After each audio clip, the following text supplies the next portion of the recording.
ne quitte pas son entreprise, on quitte son manager.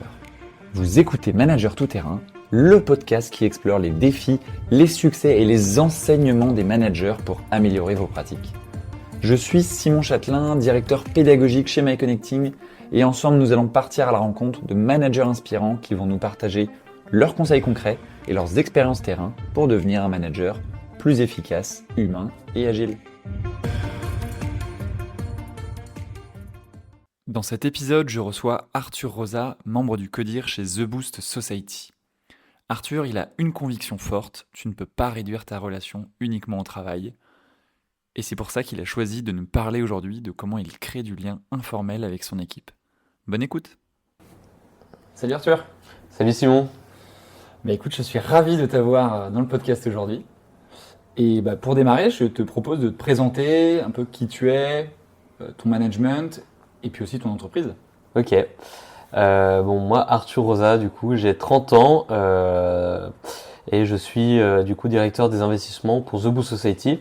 Okay. The Boost Society, c'est une boîte spécialisée dans le logement pour étudiants et jeunes actifs, en gros tout ce qui est immobilier géré. On investit, on gère et on est propriétaire du coup de plusieurs résidences en France et en Espagne. Actuellement, je crois qu'on a une 40aine de résidences en opération ou en construction, ce qui représente à peu près 13 000 lits sur toute la France. Okay. Moi, je suis arrivé dans la boîte en 2017. C'était mon stage de fin d'études. Je m'en souviens très bien, c'était en décembre. Et on était 12 à l'époque, donc c'était une entreprise qui venait de démarrer depuis quelques années, qui avait connu des petits moments de moins bien. Et moi, j'arrivais pile au moment où la boîte se relançait, où il y avait un nouveau PDG assez dynamique qui était arrivé. Et du coup, j'ai fait mon stage de fin d'études dans cette boîte. Depuis, la boîte a été revendue parce qu'à l'époque, elle était sous un fonds d'investissement américain ou toute autre ambiance où on était très challengé et qui était très actif, qui a été revendu en 2019 à AXA, donc investisseur institutionnel français, donc qu'on connaît bien, tout à fait, et totalement du coup une autre façon de voir les choses, beaucoup plus institutionnelle comme on peut l'imaginer, avec un côté plus reporting, on peut dire, et plus cadré que sous un fonds. Clairement. Voilà. Je crois qu'en 2019, quand elle s'est fait racheter la boîte, on devait être une 60aine. Et aujourd'hui, ça a vachement accéléré le développement parce qu'il y a eu beaucoup de capitaux investis. Et là, on est passé à peu près à 160 collaborateurs un peu partout, dont 60 rien qu'au siège à Levallois.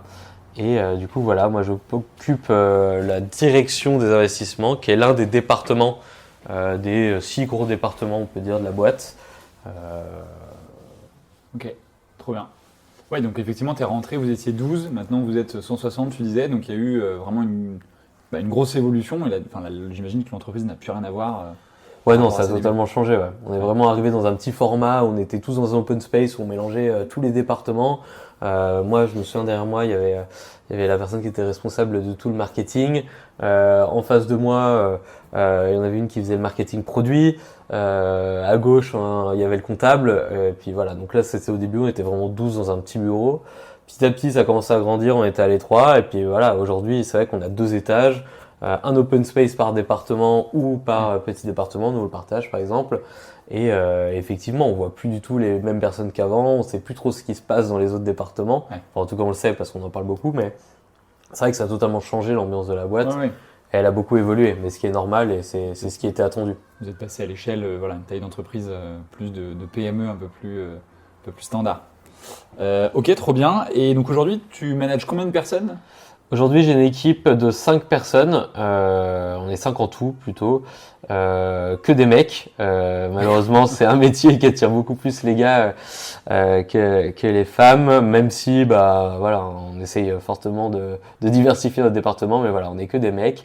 Pas très mixte parce qu'on vient globalement tous d'écoles de commerce, je crois qu'il y en a qu'un qui a fait plutôt une école d'hôtellerie à la base, mais qui s'est spécialisé ensuite en finance pour rejoindre. Et voilà, à peu près tous la même tranche d'âge. Je pense que le plus vieux a 31 ans et le plus jeune en a 28, il me semble. Ouais, mais carrément, ce que tu dis, c'est qu'effectivement la finance, c'est un milieu où il y a, je connais pas les proportions, il y a forcément en tout cas beaucoup plus d'hommes que de femmes. Ça, c'est vrai que c'est ce qu'on voit beaucoup au sortir d'école de commerce. Tu es devenu manager assez jeune par l'évolution classique de l'entreprise. Et surtout, tu es arrivé au codir d'une boîte de 150, 160 personnes, alors que toi, tu avais moins de 30 ans. C'est quoi le principal défi que tu as dû relever par rapport à cette situation, justement? Ouais, effectivement. Donc moi, je suis arrivé dans la boîte. C'est vrai que j'étais en stage. J'ai eu un poste de manager. Je crois que c'était à peu près en 2019, en même temps qu'on commençait à se faire acheter par exemple, on va dire 2020. Donc on devait être un peu moins de 100 personnes. Et ma supérieure est partie du coup monter sa propre boîte il y a 2 ans maintenant. Du coup j'ai pris sa place en tant que manager. Je suis arrivé à un codir où globalement oui j'étais le plus jeune. Je pense qu'ils ont tous entre 40 et 55 ans. Donc moi j'avais 28 ans.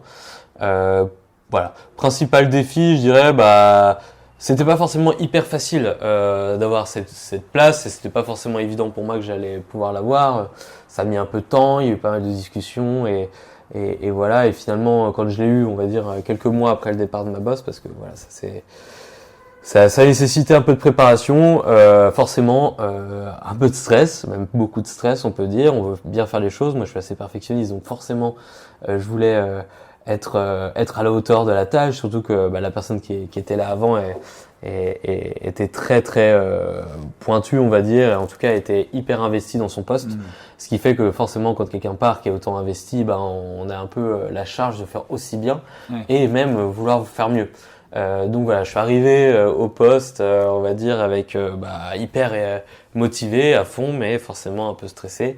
Les principaux défis que j'ai eu, c'était en fait le regard un peu des autres et de me dire est-ce que ils pensent que je suis légitime, est-ce que je vais avoir ma place, est-ce que je vais facilement pouvoir débattre de mes idées, parce qu'avant tout le codir c'est un endroit où les membres de la direction échangent sur des sujets qui ne concernent pas forcément que mon département, qui peuvent concerner tous les départements. Ça peut être des décisions stratégiques de la boîte et forcément quand il y a des personnes qui ont eu plusieurs expériences dans d'autres boîtes, qui ont vécu peut-être d'autres codires ou d'autres en tout cas directions, forcément arriver alors que tout le groupe est déjà établi, qu'on me pose des questions sur les sujets stratégiques, forcément ça peut donner un peu l'angoisse et on se demande comment ils vont réagir.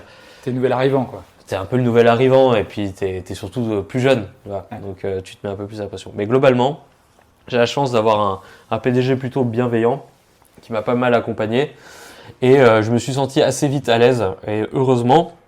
Parce que en gros ça dépotait direct quoi.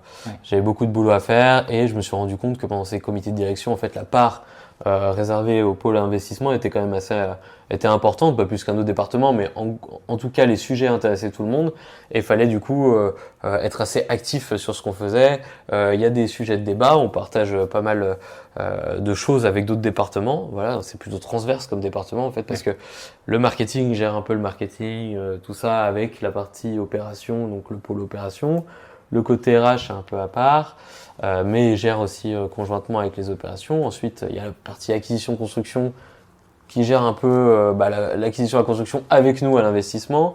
La partie finance qui va aussi gérer tout ce qui est partie compte avec un peu les OP. Et en fait, nous, on est un peu au carrefour de tout ça, où on va autant s'intéresser aux produits marketing, aux personnes qui vont être embauchées dans chacune des résidences, parce que forcément, dès qu'on ouvre une résidence, on embauche des gens, donc on fait tout ce qui est BP, donc il y a des relations avec la RH, il y a des relations avec bien sûr l'équipe acquisition-construction, parce qu'on n'avait que dès le début, et en fait, nous, on fait tout ce qui est BP financier, analyse de marché, négociation, on débloque les fonds avec l'investisseur, et également avec la finance, parce qu'après on veut suivre la performance forcément de l'actif qu'on fait. Et du coup, c'est un poste qui a pas mal d'enjeux, parce que voilà, c'est central, et se retrouver à se codir avec que des personnes qui sont à leur poste de direction depuis au moins 2-3 ans, forcément ça m'a mis un peu la pression. Du coup, le principal défi, c'était surtout envers eux, de vouloir être légitime, de pas polluer en tout cas les discussions, être le plus proactif possible et du coup avoir, on va dire, un plus, en tout cas apporter quelque chose au débat, aux discussions et montrer que voilà, j'étais à la bonne place. Donc forcément, je me suis mis un peu la pression. Et après, dans un deuxième temps, l'autre défi, c'est plutôt avec les autres personnes autour, les autres départements. Dans l'entreprise, je veux dire la vue des gens de l'entreprise. Autant mon département, j'ai recruté moi-même 2 autres personnes parce qu'il y a eu forcément un peu de mouvement avec le départ de ma boss. Donc ces personnes-là savaient très bien que je serais leur directeur. Je suis passé manager d'une personne qui était pas de qui j'étais pas manager, mais ça s'est finalement hyper bien passé. On a beaucoup discuté avant. Et après, c'est surtout en fait les autres, parce que forcément, je suis plus jeune ou j'ai le même âge que certaines autres personnes qui sont pas membres du comité de direction, voire d'autres personnes qui sont plus âgés, qui sont directeurs, mais pas membres du CODIR. Donc forcément, on peut avoir un peu cet aspect de se dire est-ce que la personne pense vraiment que je suis légitime. Toi, tu te sentais légitime ou pas? Moi, je me sentais légitime. Enfin, ça peut être un peu présomptueux de dire ça, mais en fait, comme ça faisait un moment que je savais que ma boss allait partir et qu'on était dans l'attente d'une solution, en fait, moi, je m'étais préparé. Et quand je me suis dit, bah, je peux pas laisser la chance, ou en tout cas l'opportunité filer, je me suis vraiment conditionné à tout faire pour l'avoir. Donc forcément, au fur et à mesure, il s'est passé peut-être 4 mois, hein, je pense. J'ai réussi à me convaincre en tout cas que j'allais tenir le coup, et en me convainquant j'ai réussi aussi à convaincre peut-être mon PDG. Je sais pas à quel moment il s'est dit que c'était une bonne idée, mais en tout cas les échanges que j'ai eu avec lui, je pense, m'ont aidé à avoir un poste. Donc non, mais je te posais cette question parce que c'est important. Enfin, et la légitimité, souvent, il faut d'abord se la trouver soi-même avant, tout à fait. pour que les autres puissent la trouver, sinon ils se la trouvent pas. Ouais. Mais heureusement, quand je suis arrivé dans la boîte, on n'était pas beaucoup, et le département s'est un peu créé avec du coup ma boss, moi et un autre gars avec qui on arrivait, mais en même temps, le même jour même. Du coup, j'ai eu l'impression d'un peu suivre toute l'évolution qu'elle a fait. Elle a un peu tracé le chemin aussi, qui a fait que quand elle est partie, au final, je savais un peu ce qu'elle avait fait, où on en était. Je savais aussi les choses que je trouvais très bien qu'elle avait mis en place, que je voulais continuer, et les choses que j'estimais peut-être qu'on pouvait changer. Donc j'ai réussi à me trouver une légitimité à travers ça, à travers le boulot qui avait déjà été fait avant moi, parce que j'ai pas inventé le département ni rien.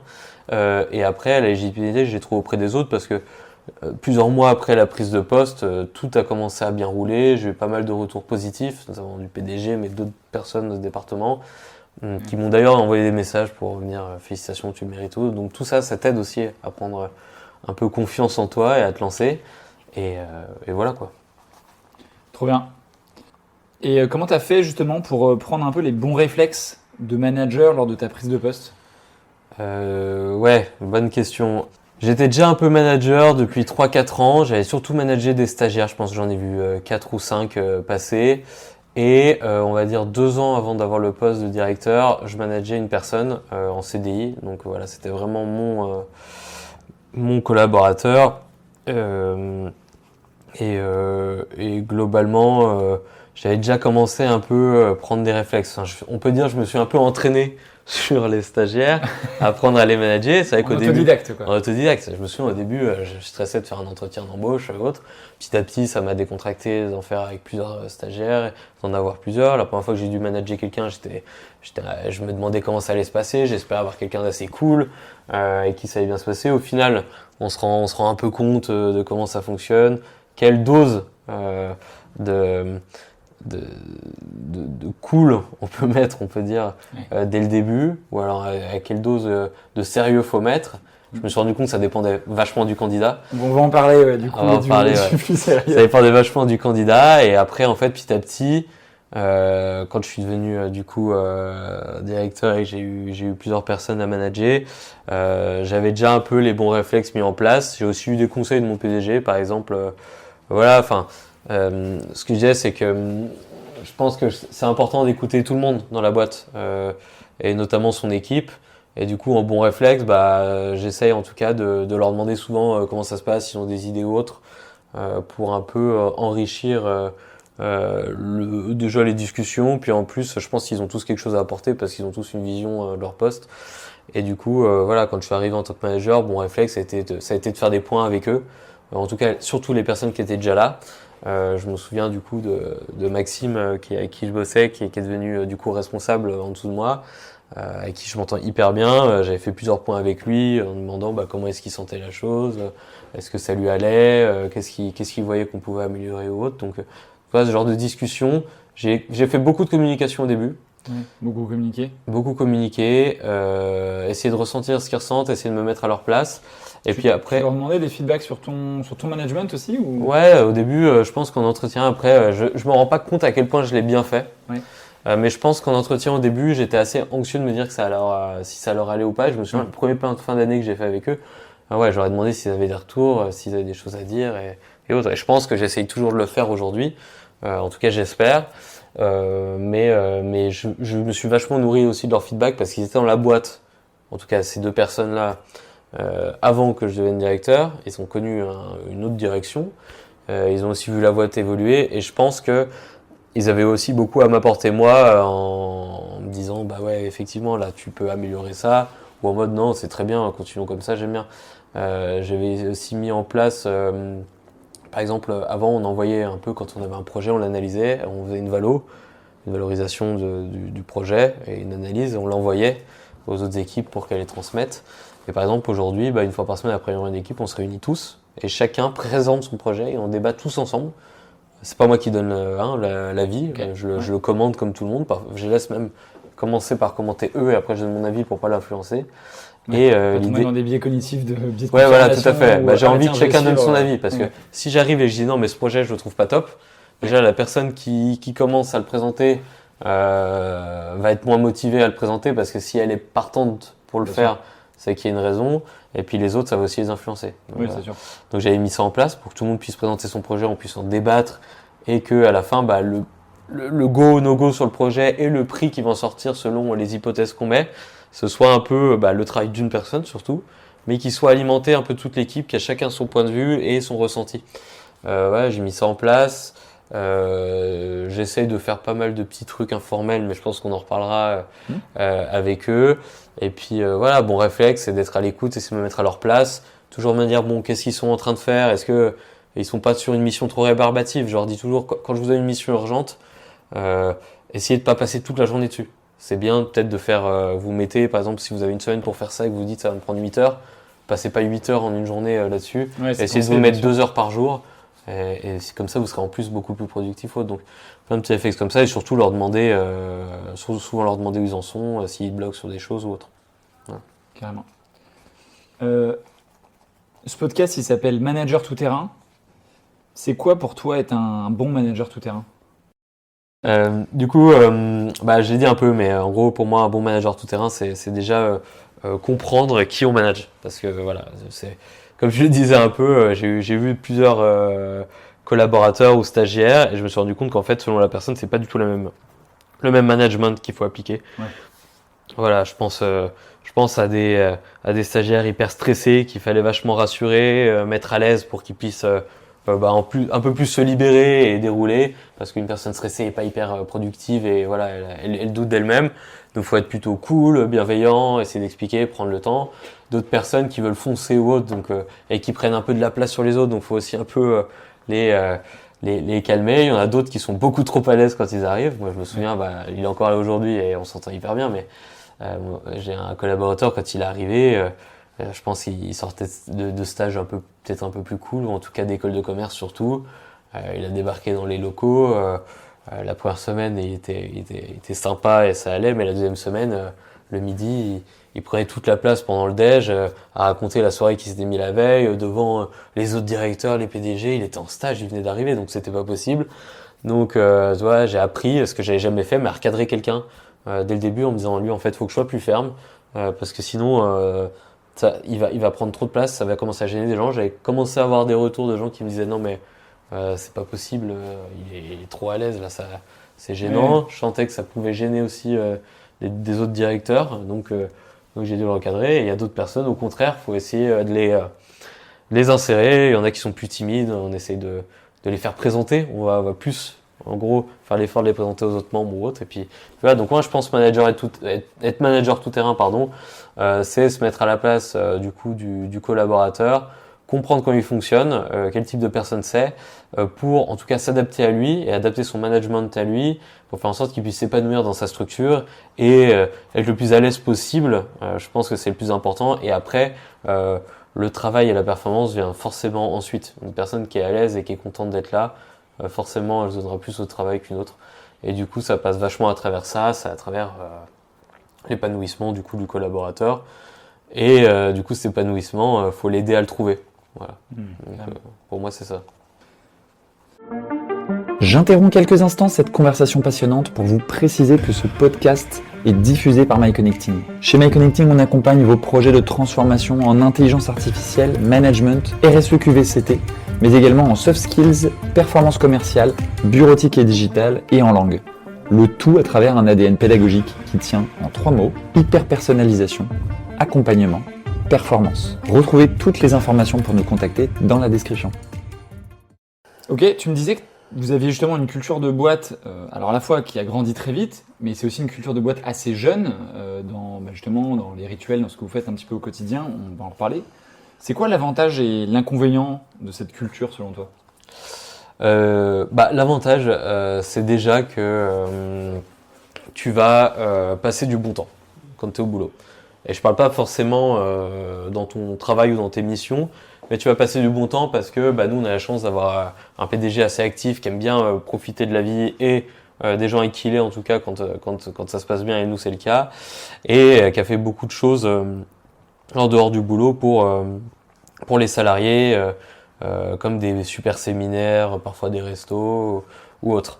Et du coup, quand on est dans une structure comme ça, c'est sûr que l'avantage d'être une boîte assez jeune où tous les collaborateurs sont jeunes et il y a pas mal d'événements informels à côté, fait qu'on se rencontre hyper vite et ça devient un peu une ambiance. Je dirais pas qu'on se retrouve un peu comme quand on était au lycée et on va revoir ses potes avec qui on va partager un moment à la récré et autres et entre-temps on travaille, mais c'est pas très loin de ça, version adulte on va dire. Et du coup l'avantage c'est que globalement on passe du bon temps en étant au travail et que ce soit sur la pause déj, que ce soit le soir en partageant un verre ou même du coup en travaillant, en faisant des réunions avec des personnes qu'on a appris à apprécier parce qu'on a partagé des moments sympas. Donc ça c'est vraiment l'avantage. Et du coup moi en tout cas qui suis quelqu'un de très humain, social et qui adore le contact, en tout cas humain, c'est important pour moi quand je vais au boulot d'y aller pour voir du monde. Moi par exemple je suis pas très télétravail parce que j'aime pas être seul trop longtemps. J'aime bien faire une journée de temps en temps, mais voilà, je pourrais pas en faire trop. Et j'adore aller au travail, ne serait-ce que pour voir du coup mon équipe, passer un bon moment ensemble. Et d'ailleurs, je pense que ça se voit parce que dans mon équipe, on prend jamais du télétravail quasiment. Et pourtant, on a le droit, hein, mais je sais pas, on est content d'être là, on est content de se voir, et du coup, on passe un bon moment. Et du coup, je pense que ça, c'est grâce du coup à ce côté très jeune de la boîte. On a tous à peu près le même âge. On a su passer du bon temps ensemble, donc on s'est un peu rapprochés. Ça, c'est cool. Le désavantage, par contre, c'est qu'effectivement, quand on est dans une boîte assez jeune, où parfois il peut y avoir des moments un peu plus informels, sympas, où on déconne un peu, à contrario, il faut savoir être sérieux. Faut savoir être sérieux, d'autant plus quand on est dans un pôle investissement, quand il y a parfois des périodes de rush assez intenses.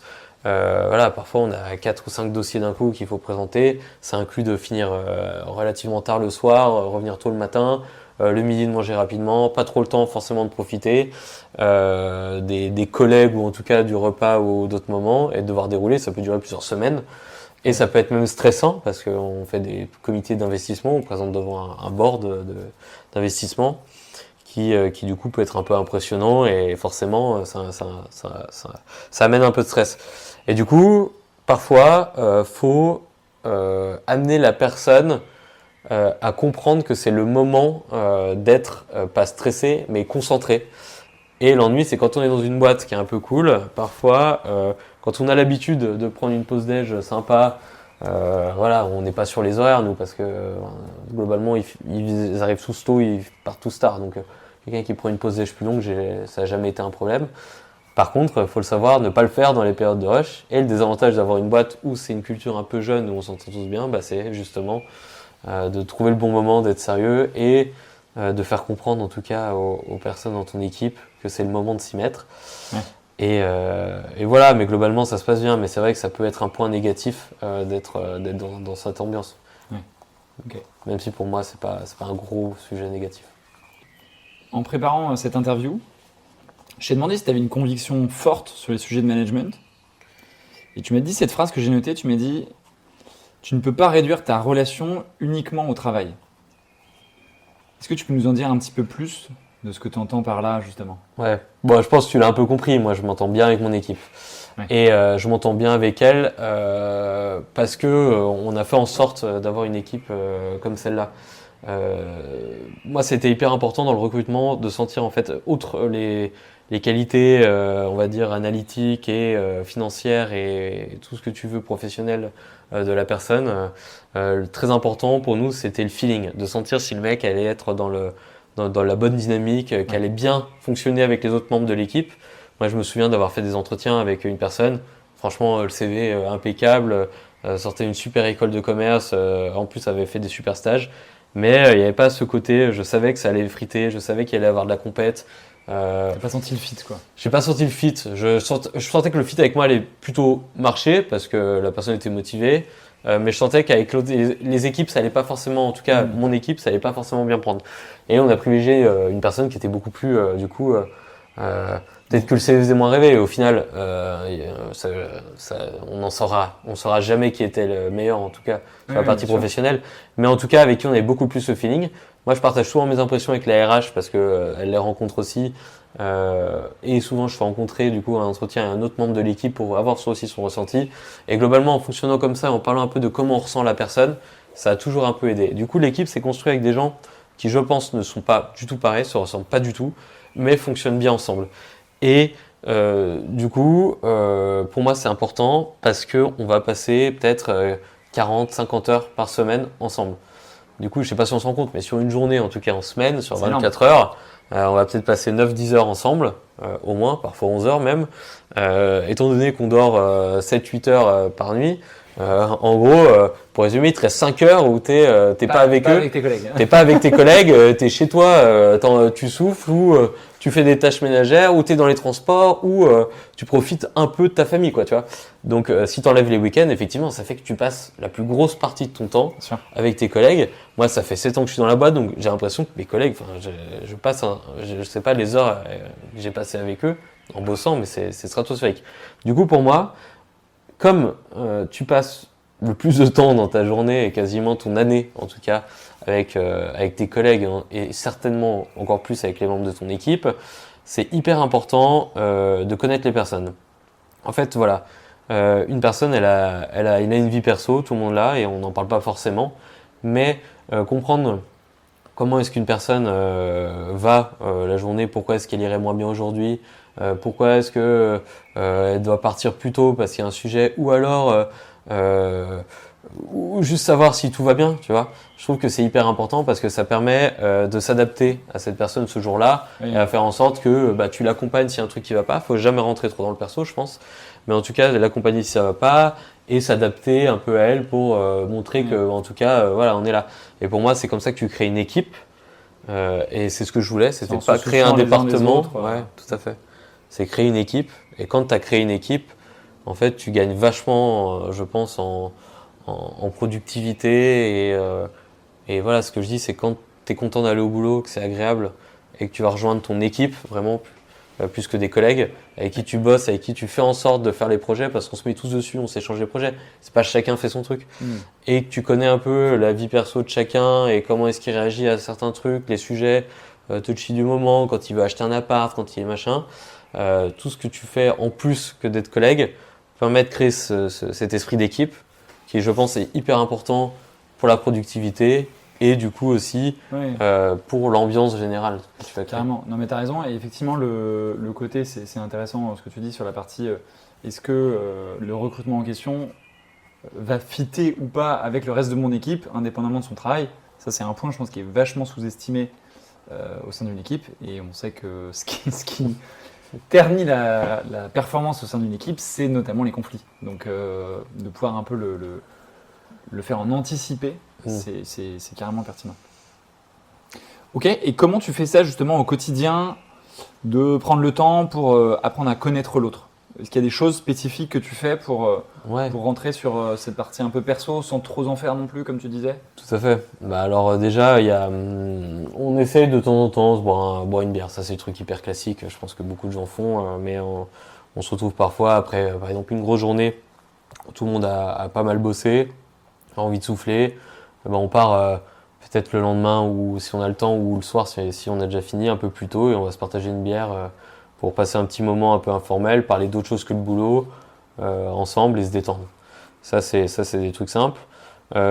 Également, parfois, on fait des petits déjeuners d'équipe. Je pense qu'on fait ça une fois par trimestre, voire un peu plus de temps en temps. Ça dépend des périodes. Par exemple, si tu veux, on a passé un comité d'investissement un peu compliqué un vendredi. Je vais emmener tout le monde déjeuner midi.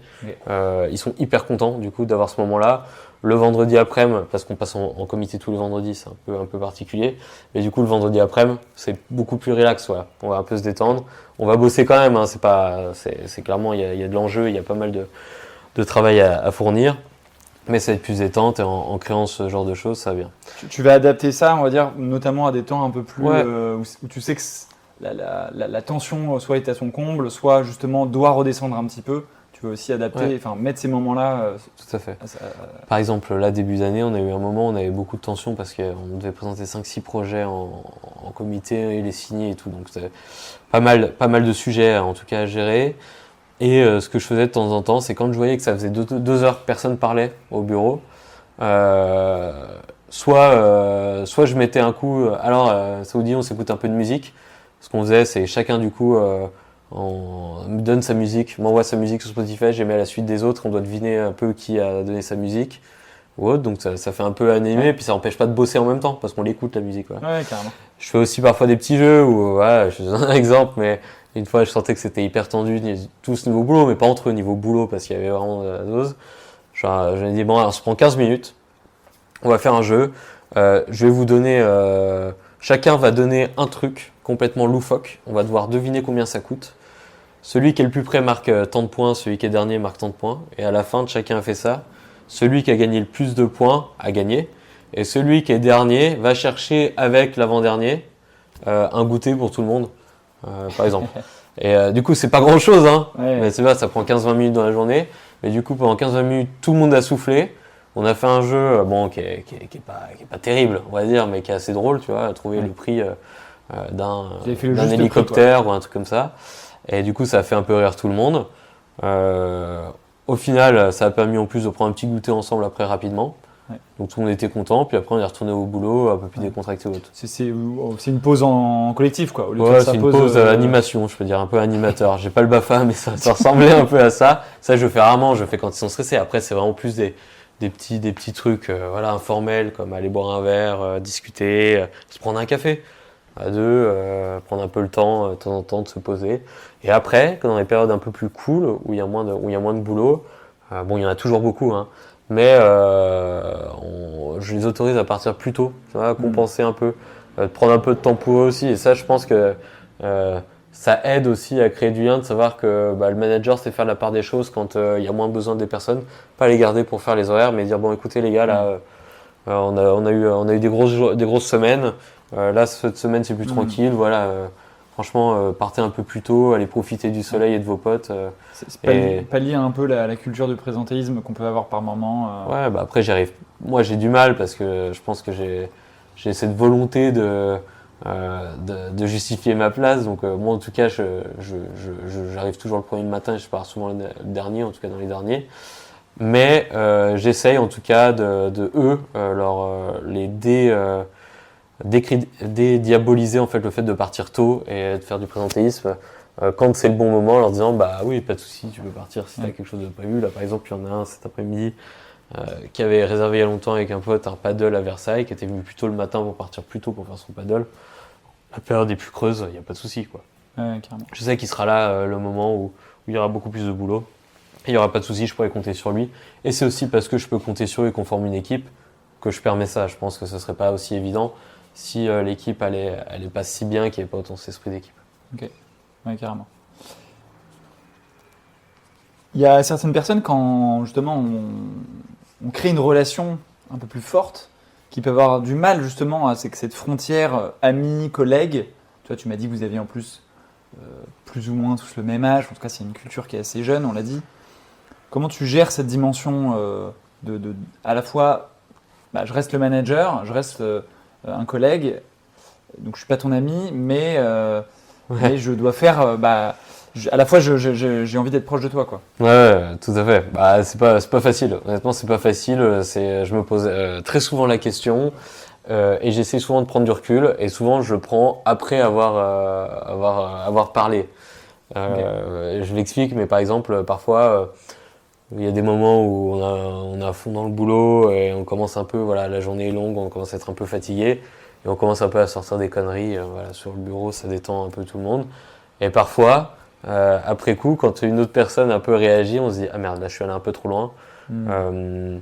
C'est jamais des choses malveillantoses, mais juste tu fais une blague un peu trop que tu ferais dans l'intimité ou en tout cas avec tes potes, à tes collègues qui se disent ah ok, s'il peut la faire, moi aussi. Là, tu donnes une autorisation. Du coup, tu donnes l'autorisation, ce qui est tout à fait normal. Sauf que toi, après coup, bah, t'es là en mode ah merde, c'est vrai que j'ai donné l'autorisation et du coup, bon, j'espère que ça va pas du coup ouvrir la porte à ce que ce soit n'importe quand ce genre de choses, parce que c'est vrai que là, c'est arrivé comme ça. Et c'est pas trop le cas. Et parfois, ben, quand la personne ensuite se le permet, on essaie de surcompenser, enfin en tout cas de compenser, en étant un peu plus rigide, en disant non mais tu peux pas dire ça, enfin fais gaffe et tout. Sauf que c'est pas un bon signal parce que la personne elle se dit mais je comprends pas parce que un moment il est hyper cool, il se permet vraiment des digressions, enfin en tout cas des très très familiers et à l'aise. Et d'un autre moment, il va être beaucoup plus sérieux. Et voilà, c'est pas le moment. Ça correspond pas forcément non plus au moment où on a besoin d'être sérieux, où on peut se détendre par rapport à la dose de travail ou ce qu'il faut fournir. Parce que c'est clairement où on se dit, bah là, il va aller un peu trop loin. S'il le fait au mauvais moment ou avec d'autres mauvaises personnes, ça va être un peu chaud. Donc c'est vrai que du coup, quand tu es trop proche des gens, faut trouver le juste équilibre. Il n'est pas forcément évident à trouver. Je pense qu'il est beaucoup plus dur à chercher, en tout cas quand on est dans des grosses boîtes beaucoup plus formelles parce qu'on n'a pas cette relation d'équipe et que c'est vrai que quand on devient proche de ses collègues, forcément ça amène ce genre de discussion. Comment tu arrives à le trouver toi du coup aujourd'hui? Bah, en tout cas, déjà moi quand j'étais un peu froid avec quelqu'un ou quand je lui dis attends c'est pas à toi de parler ou voilà, où j'ai dû calmer un peu la situation, ce que j'ai fait c'est que je suis allé voir la personne un peu à part, je lui ai fait écoute, je suis désolé, j'aurais pas dû te remballer ou en tout cas être un peu incisif avec toi.